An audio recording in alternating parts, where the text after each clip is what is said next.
Okay, good morning friends. మీకు ఒక విషయం తెలుసండి, భూమిలో లోపల భాగములో ఏముంది మీకు తెలుసా? అక్కడ బొమ్మలో చూడండి, పై భాగం క్రెస్ట్ అంటారు, రెండో భాగం మెంటల్ అంటారు, అవుటర్ కోర్ అంటారు, ఇన్నర్ కోర్ అంటారు, ఇన్నర్ మోస్ట్ కోర్ అంటారు. ఈ విషయం ఎక్కడ ఉంది తెలుసండి? ఈ విషయం బైబిల్లో ఉంది. బైబిల్ చాలా చక్కగా అన్ని సైంటిఫిక్ విషయాలు చెప్తుంది. ఎన్నో వేల సంవత్సరాల క్రితం యోబు గ్రంథంలో 28వ అధ్యాయంలో 5వ వచనంలో రాయబడి ఉంది, భూమి నుండి ఆహారము పుట్టును, దాని లోపల భాగం అగ్నిమయమై ఉండునట్లు దాని రాళ్ళు నీలరత్నముల స్థానము, దానిలో సువర్ణమైన రాళ్ళు ఉన్నవి.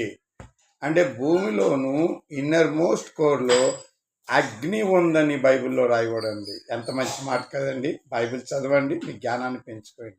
Thank you.